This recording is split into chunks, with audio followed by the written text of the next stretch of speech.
നല്ല ടേസ്റ്റി ആയിട്ടുള്ള chicken masala fry ആണെന്ന് നമ്മൾ ഉണ്ടാക്കാൻ പോകുന്നത്. അപ്പോൾ അതെങ്ങനെയെന്ന് നോക്കാം. കഴുകി വൃത്തിയാക്കി വെച്ചിരിക്കുന്ന 1/2 കിലോ ചിക്കനിലോട്ട് 3 ടേബിൾ സ്പൂൺ കട്ട തൈര് ഒഴിച്ചു കൊടുക്കാം. ഒരുപാട് പുളിയൊന്നും ഇല്ല കേട്ടോ, നേരിയ പുളിപ്പേ ഉള്ളൂ. 2 ടീസ്പൂൺ ഇഞ്ചി വെളുത്തുള്ളി പേസ്റ്റ് ചേർത്ത് കൊടുക്കാം. ഒരു പച്ചമുളക് ചെറുതായിട്ട് വട്ടത്തിൽ ഒന്ന് അരിഞ്ഞിട്ട് കൊടുക്കാം. ഇതിപ്പോൾ ഒരുപാട് എരിവില്ലാത്ത പച്ചമുളകാട്ടോ. അപ്പോൾ എരിവ് ഓരോരുത്തരുടെയും ആവശ്യം നോക്കിയിട്ടൊക്കെ ചേർക്കുക. നമ്മളതിൽ കുരുമുളക് പൊടിയും മുളക് പൊടിയൊക്കെ ചേർക്കുന്നുണ്ട്. ഇനി ഇതിലോട്ട് 1/2 ടീസ്പൂൺ മഞ്ഞൾപ്പൊടി, 1 ടീസ്പൂൺ മുളക് പൊടി, 1 ടീസ്പൂൺ മല്ലിപ്പൊടി, 1/2 teaspoon Kashmiri chilli powder, 1/2 teaspoon കുരുമുളക് പൊടി, 1 ടീസ്പൂൺ പെരിഞ്ജീരകം പൊടിച്ചത്, 1/2 ടീസ്പൂൺ ജീരകം ഉണ്ടല്ലോ, ചെറിയ ജീരകം വറുത്ത് പൊടിച്ചത്, 1 ടീസ്പൂൺ ഗരം മസാല പൊടിച്ചത്, ആവശ്യത്തിനുള്ള ഉപ്പ്, കുറച്ച് മല്ലിയില, ഏകദേശം ഒരു 1-2 ടേബിൾ സ്പൂൺ കാണും കേട്ടോ, 2 തണ്ട് കറിവേപ്പില, അത്യാവശ്യം വലിപ്പമുള്ള ഒരു സവോള വറുത്തെടുത്തത്, നീളത്തിൽ അരിഞ്ഞിട്ട് വറുത്തെടുത്തതാണ് കേട്ടോ, അത് ചേർത്ത് കൊടുക്കാം. അപ്പോൾ ഇതിലെല്ലാം ആയി കഴിഞ്ഞു. ഇനി നന്നായിട്ടൊന്ന് മിക്സ് ചെയ്തെടുക്കാം.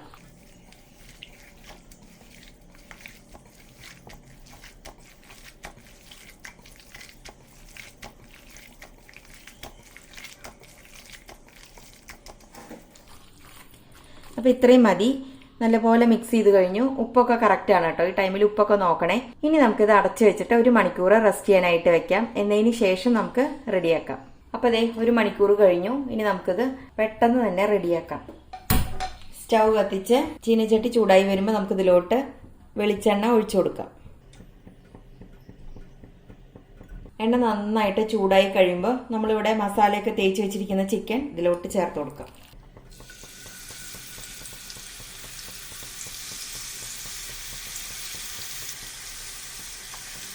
ഈ ബാക്കിയുള്ള മസാലയുടെ കൂട്ടുണ്ടല്ലോ, അതതിന് മുകളിലായിട്ടൊന്ന് വെച്ച് കൊടുക്കാം.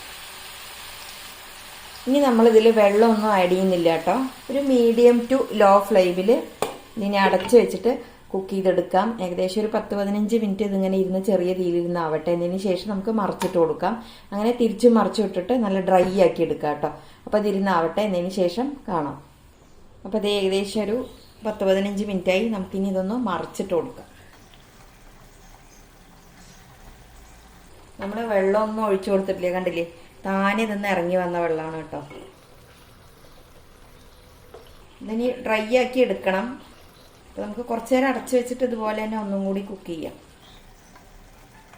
എന്നതിന് ശേഷം നമുക്ക് തുറന്നു വെച്ചിട്ട് ഡ്രൈ ആക്കി എടുക്കാം.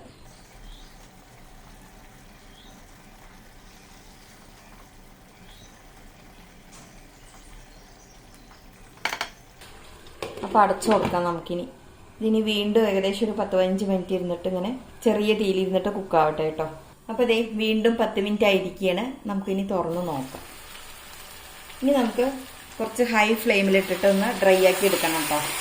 ഇതിലത്തെ ആ വെള്ളമൊക്കെ ഒന്ന് നല്ലപോലെ വറ്റിച്ചെടുക്കാനുണ്ട്. ഒപ്പം നമുക്ക് 1/2 മുറി ചെറുനാരങ്ങയുടെ നീര് ഒഴിച്ചു കൊടുക്കാം. ഇനി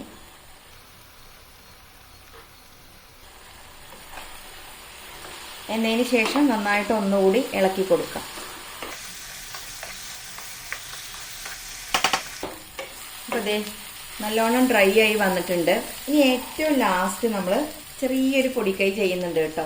ഒരു നുള്ളു പഞ്ചസാര ചേർത്ത് കൊടുക്കാം. ഇത് ചേർക്കുന്നത് എന്തിനാന്ന് വെച്ചാൽ ഇതിൻ്റെ ആ എരിവും ആ മസാലയൊക്കെ ഒന്ന് ബാലൻസ് ചെയ്ത് നിൽക്കാൻ വേണ്ടിയിട്ടാട്ടോ. ഉപ്പും മുളകും എല്ലാം ഒന്ന് ബാലൻസ് ചെയ്ത് നിൽക്കാൻ വേണ്ടിയിട്ടാണ്. വീണ്ടും നന്നായിട്ട് ഒന്നുകൂടി ഡ്രൈ ആക്കി എടുക്കാം. ഒന്ന് കഴിച്ചു നോക്കട്ടെ കേട്ടോ. അടിപൊളി കേട്ടോ, എല്ലാം കറക്റ്റാണ്. എരിവാണെങ്കിലും പുളിയാണെങ്കിലും ഉപ്പാണെങ്കിലും എല്ലാം കറക്റ്റാട്ടോ. നമ്മളിതിൽ ലെമൺ ജ്യൂസും തൈരും ഒഴിച്ചിട്ടുണ്ട്. അപ്പോൾ ലെമൺ ജ്യൂസൊക്കെ ഒഴിക്കുമ്പോൾ വളരെ കുറച്ച് മതി കേട്ടോ, ഒരുപാടൊന്നും വേണ്ട. ഞാൻ എടുത്തിരിക്കുന്നത് വളരെ ചെറിയൊരു ലെമണിന്റെ പകുതി ഭാഗം, അതും വളരെ കുറച്ചൊന്ന് സ്ക്യൂസ് ചെയ്തെടുത്തിട്ടുള്ളൂ. തൈരാണെങ്കിലും ഒത്തിരി പുളിയൊന്നുമില്ല. നമ്മൾ ചെറിയൊരളവിലല്ലേ ഉണ്ടാക്കിയിട്ടുള്ളൂ, 1/2 കിലോയിലല്ലേ ഉണ്ടാക്കിയിട്ടുള്ളൂ. അപ്പോൾ പുളിയൊന്നും കൂടി പോവരുത്. ഇനി നമുക്ക് ഏറ്റവും ലാസ്റ്റ് കുറച്ച് മല്ലിയില കൂടി തൂവി കൊടുക്കാം. വീണ്ടും നന്നായിട്ട് ഒന്നുകൂടി ഇളക്കി കൊടുക്കാം. മസാലയൊക്കെ ഇതിൽ പുരണ്ടിരിക്കുക കേട്ടോ ഈ ചിക്കനിൽ. അപ്പം ഇത്രയും മതി.